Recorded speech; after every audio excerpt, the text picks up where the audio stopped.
Pag nakikita ko to si Lilibet, naku, kinikilig ang mga laman-laman ko. Kasi tingnan mo naman, ha?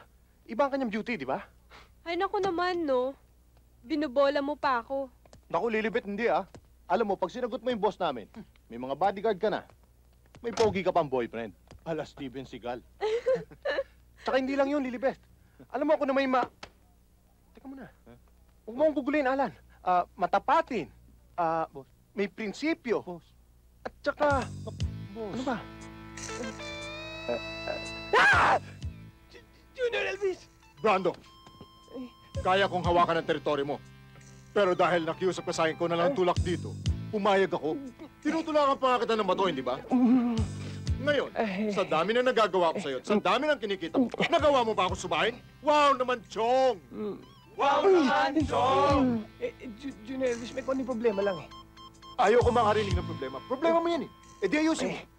Dahil kung hindi, hahanap-hanapin mo to.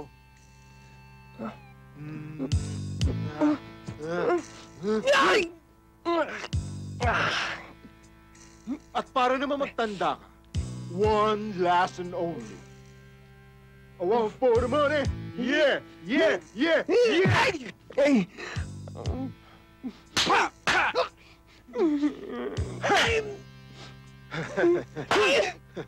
Boss, trayo. Trayo! Kaya tanda mo to. Sa susunod na pagbalik ko, yan ang mangyayari sa'yo. Kaya mo, Junior Elvis.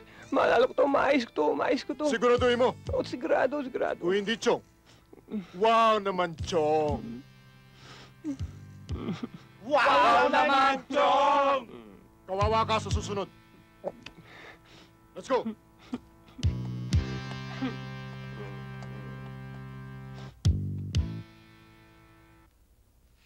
Hoy! Bakit di kayo magsikain? Ayaw niyo ba ng chibog? Eh, paano naman, Mami? Sardinas na naman. Tinutubuan na nga ng kaliskis ang lalamunan ko eh. Pati pawis ko. Amoy sardinas na. Kanina, nagkita kami ng pusa. Nung nagkatitigan kami, parang may na sa akin ah. Kulang na lang pati lata pakain niyo sa amin eh. Mga suwail! Nakakasama kayo ng loob! Hindi niyo ba naisip na bilang ina, naghihirap ako para maihain lamang ang sardinas sa inyo? Naisip niyo ba na nagkakasugat-sugat ang kamay ko sa pagbubukas ng dilata na yan? Ewan ko. Hindi ko alam kung saan ako nagkulang. Bilang inyong ina, pinilit kong palakihin kayo ng maayos. Pwes, kung ayaw niyong kainin ang sardinas na yan, mabuti pa, ipamigay na lang natin sa mga kapitbahay ang dilata na yan. Pamigay na! Nga! Nasa!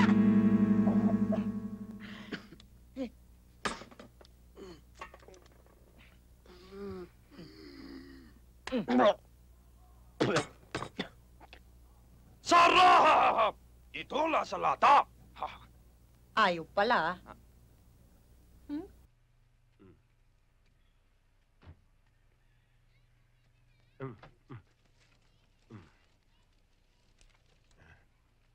Magandang araw po, Mami. Doña Medusa pa pala. Hi, Bumpy. Hi, Boo. Hi. Magandang umaga naman sa'yo. Good morning, Santi. Ito po ang bahay ko. Napapaligiran pala ng squatters yung bahay mo, ha, Santi? Pero, Mami, ang cute-cute ng bahay niya. Siya nga, Mami. At saka parang tahimik naman ang lugar kahit maraming squatters. Tama ho sila. Kaya tama sa amin ni Bumpy yung bahay. Maaari bang pumasok sa loob? Wag! Ang ibig niyo sabihin eh. Huwag na kayong pumasok sa loob. Nakita niyo na naman yung labas eh. O nga Di ho. ba? Kailangan niyo pa bang pumasok sa loob? Baka may pupuntahan pa kayo, Doña Medusa! Wala akong pupuntahan. Gusto ko lang makita ang mga gamit mo sa loob ng bahay. Oh, kung sa gamit lang ho, ayos, puro first class. Kaya huwag na kayong tumuloy. Gusto mo bang matuloy ang kasal ninyo ng aking anak? Tuloy kayo, tuloy kayo. Oh, paraanin niyo.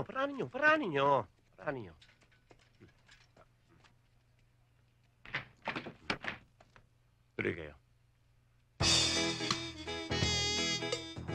Bakit may mga sampay sa loob ng bahay?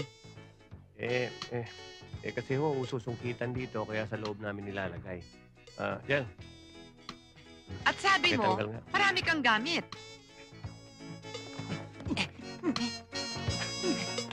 Ang hindi ko maintindihan sa bahay na ito, isa lang ang silya, isa lang ang kama, nasaan ang lamesa? Meron! Mesa! May plato pa! May bulaklak pa! May mesa na. Sobra naman ang init dito. Wala ba kayong ventilador man lang? Oh, wala ho. Pero meron kami aircon. Ayan o. Aircon. Itodo mo. Kulang sa lamig eh. Oh, kulang pa ba ho?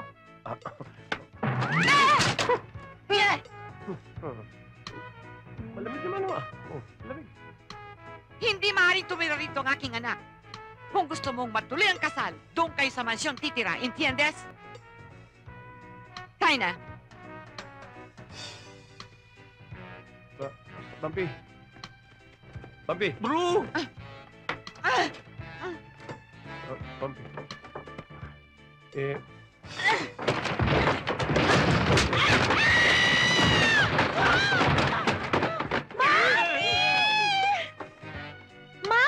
Walang hiya ka sa auntie. Papatayin mo ako, no?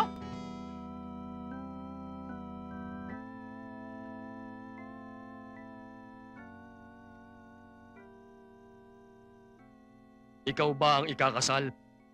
Opo. Ikaw ba ang magiging asawa? Opo.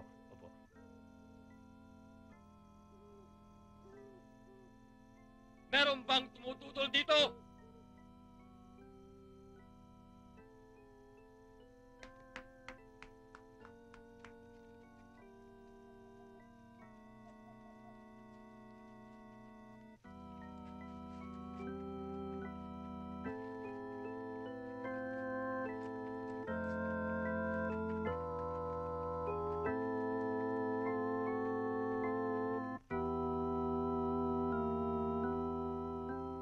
Umpisa na natin ang kasalan.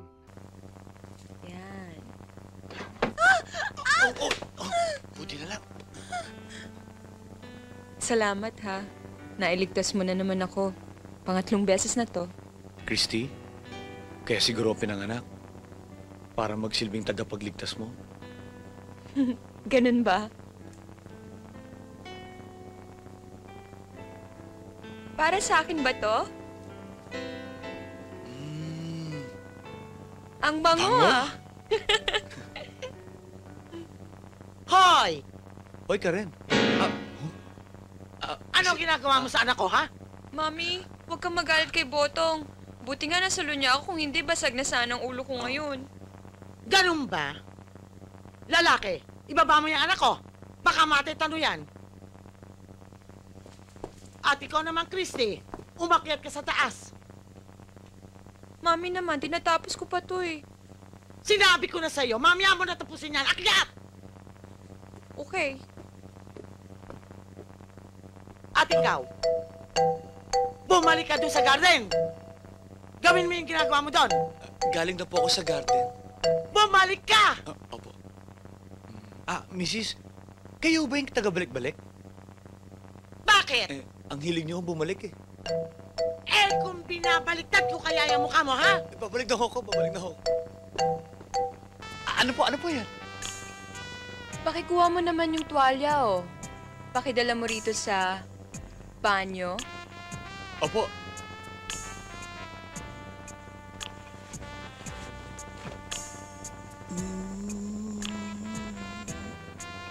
Eto na po.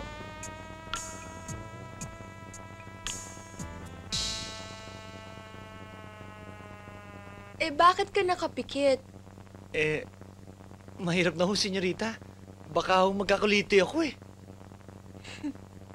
Napaka-naive mo talaga. O sige, lumapit-lapit ka rito at aahon na ako. Konting lapit pa.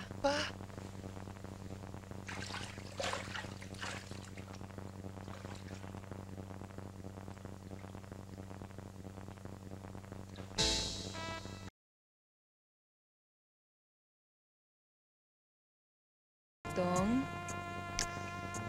parang nababasa ko sa mga mata mong may gusto kang ipagtapat sa akin. Meron nga.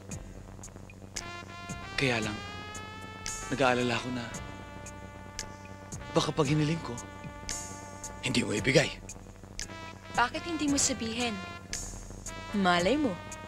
Ibigay ko. Ano ba yun?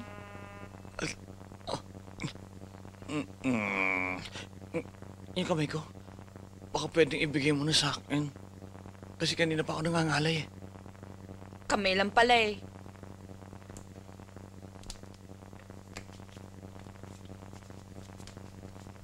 Potong, Senyorita, kung ako kaya ang humiling sa'yo, ibigay mo kaya?